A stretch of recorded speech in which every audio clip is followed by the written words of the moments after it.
we have seen two responses to the affliction crisis that have emerged from the American hierarchy of the Catholic Church.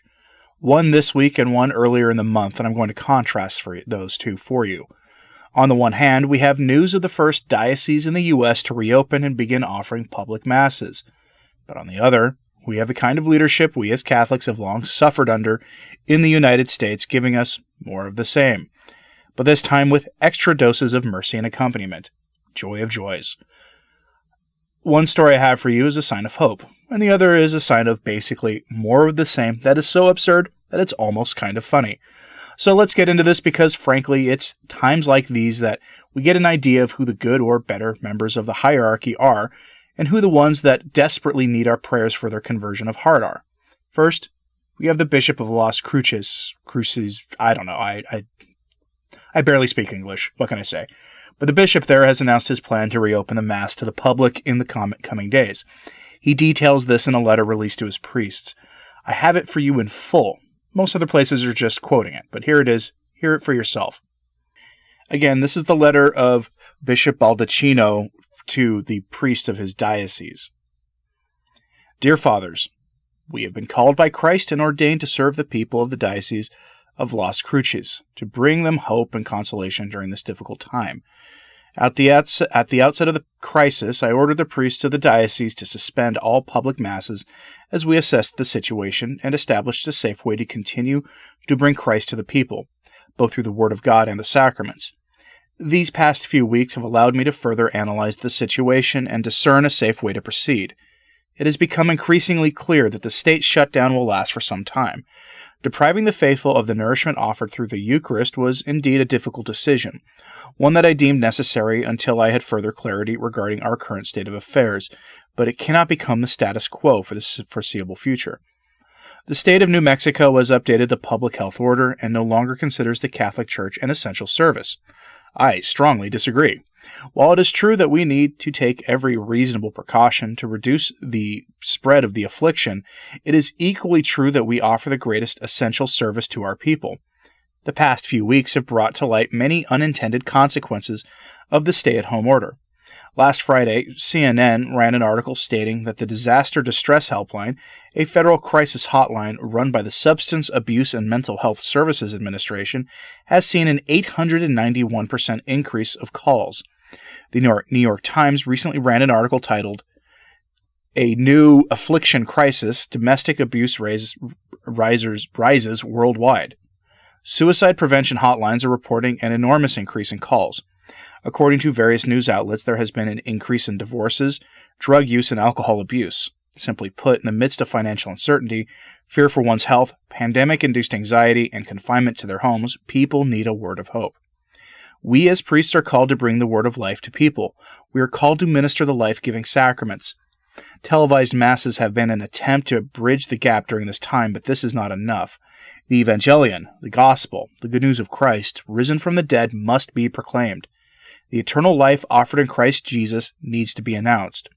It was precisely the urgency of this announcement that drove the first apostles, and the need is no less today. Christ is alive, and we are his ambassadors. Therefore, aware that we bring the essential good to the world around us, we need to do so in the safest way possible. We are all aware of the tragedy caused by the affliction. I myself have lost two close friends of mine, priests I studied and served with. I am fully conscious of the death and sadness these days seem to bring. And yet there is more. The affliction can also be a help to us. How long have we settled down in our usual way of doing things? For how long have we grown comfortable with our routines? For how long have we taken the grace of the sacraments for granted, or the beauty of the assembly at Mass? This is a time for renewal, a time for change, a time to break out of our schemas and our usual way of ministering to the faithful. In the events of these days and weeks, the Lord is calling us out of our comfort zone. He is calling us to seek new ways to reach the people. In addition to this mission with which we are entrusted, we also have the mission to keep people safe. The two must be equally pursued.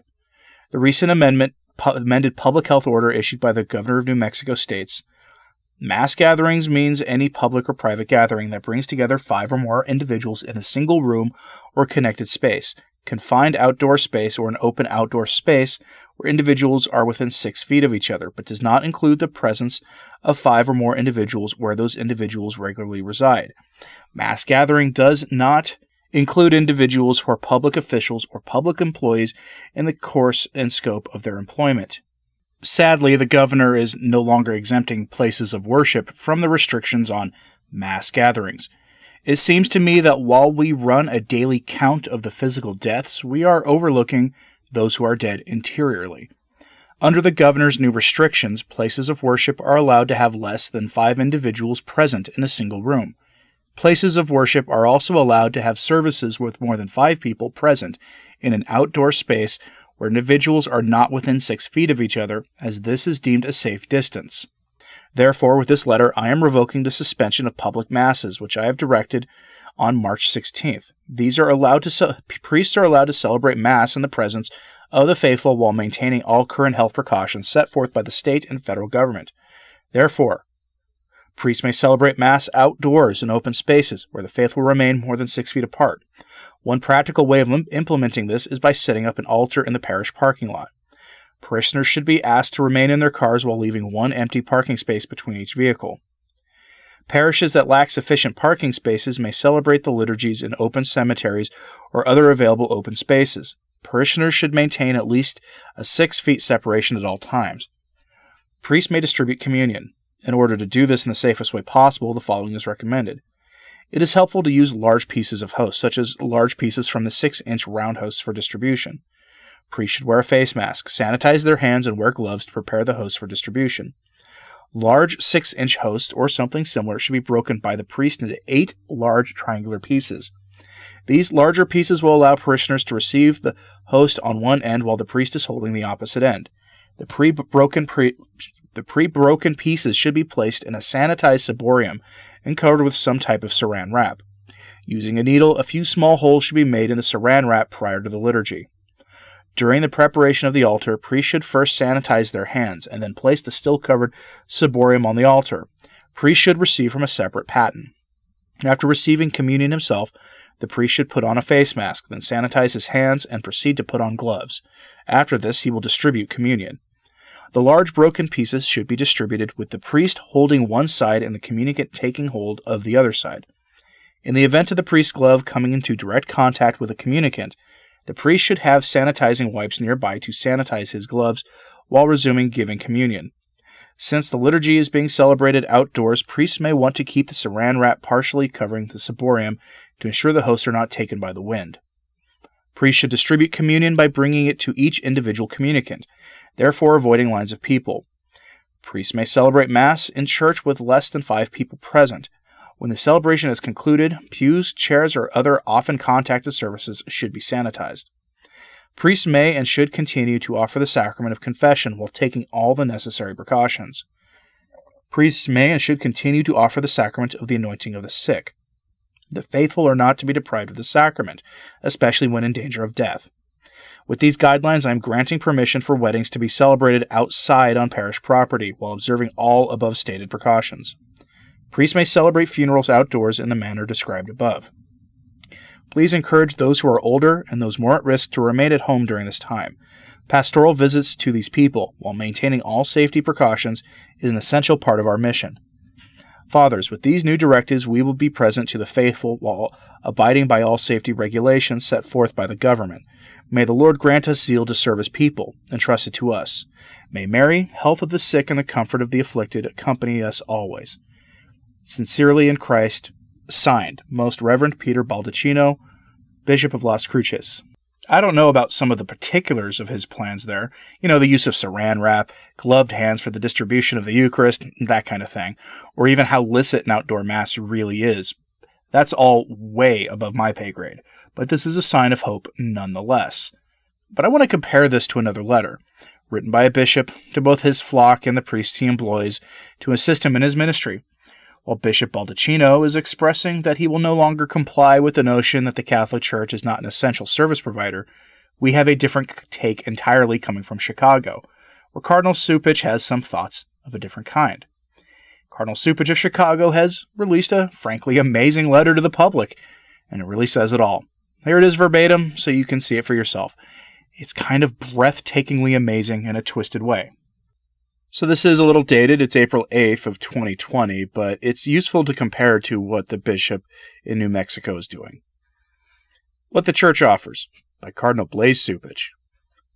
For generations, the influenza crisis of 1918 was merely an event in our history books, something that happened during a world war, a time when people lived very different lives and modern medicine had not yet been invented. This crisis, too, will be registered in the history books. How humbling it is for our technologically advanced, well-educated, and highly mobile culture to be brought low, frozen in place by a primitive life form. How disruptive to our illusions of control to see the collective knowledge of humankind fall tragically short. What can we as a church offer to those making decisions that affect millions? What can we say to each family, each person, about the hard choices and possibly painful experiences facing them? We offer a faith and values-based framework for making the difficult decisions inevitable in a crisis. Firmly grounded in a reverence for all human life, we implore the nation's leaders to act swiftly, without self-interest or self-regard, to equip and safeguard our heroic healthcare workers. We offer our prayers for those who stand at the bedside of the sick, often imperiling themselves. We offer our compassion and solidarity with those charged with maintaining the peace and keeping the lifelines of food and mail delivery, social services, and other essential community functions open. We offer our support to all those keeping our children and young people focused on their studies under imperfect and stressful conditions. These include parents, grandparents, and guardians pressed into service as teachers' aides and study hall monitors. They are providing a measure of normalcy and teaching life-forming lessons in perseverance. We offer our commitment to fulfill the community outreach missions of our parishes and agencies. As Pope Francis asked, let us make our closeness felt to those who are alone and to those who are most stricken. Numerous workers and volunteers have responded. We will, to the fullest extent possible, continue to feed, clothe, and shelter those in need. And we offer our deepest condolences to those who suffer the loss of loved ones and the added heartbreak of being deprived of healing rituals and the comfort of friends. With our fervent prayers, we commend the dead to the merciful embrace of God, whose love is everlasting. As a church, we are a humble instrument for God's grace and God's message of hope and love to all people. We may find it difficult to grasp why this crisis should deprive us of the usual means of grace in the public celebration of Mass and the other sacraments. This is especially so in these days of Holy Week and Easter, when we renew our baptism into the death and resurrection of Christ. Yet throughout history, Christians have been deprived of the sacraments by rulers and governments. Countries in Eastern Europe provide a particularly vicious example. This deprivation did not and does not have to mean that faith and devotion cease. It often increased. In our situation today, this deprivation is not imposed. We are choosing it out of love of neighbor and because we value solidarity, which is itself an act of worship. And like our forebears, we are not deprived of uniting hearts and minds in prayer. Pope Francis has invited us to join in what he calls the universality of prayer, of compassion and tenderness. The Holy Father's words speak to many well beyond our own Catholic family. Everyone is invited to cultivate hope in their hearts, including those who do not believe. We are all children of God, and he watches over us, says Francis. Even those who have not yet met God, those who do not have the gift of faith, can find their way through the good things they believe in. They can find strength in their love for their children, their family, their brothers and sisters. Someone might say, I cannot pray because I do not believe. But at the same time, he concludes, we can believe in the love of the people we have around us, and there we can find hope. What this crisis reveals about our society is already coming clear. How it shapes our future is in our hands. We pray that the choices we make today will be remembered as serving the common good. And we hope in the end it will yield a clearer vision of what is truly important in all our lives. Please know that all of us who serve the Archdiocese are praying for you, our community and country, and everyone in the human family around the world. We very much need and appreciate your prayers and support. End quote. I honestly did not think it was possible to wrap what are meant to be comforting words up in bureaucratic language of the managerial technocratic class. But there you have it. I also sensed some of the usual universalism that we've come to expect from the men running the church these days. But all of that does serve as a good contrast against which to compare what bishops who really are trying to do the right thing might look like, compared to the one of the more notoriously bad bishops in the United States today. But I digress. You heard their words for yourself. Let me know what you think of this in the comments. And if you live in another part of the world where there are bishops who are reopening the public mass against the wishes of the secular rulers, let me know or email me a link to it. If it's in English, I might give it a read as well, depending on the news this week. Anyway, thanks for listening. I'm Anthony Stein. Ave Maria.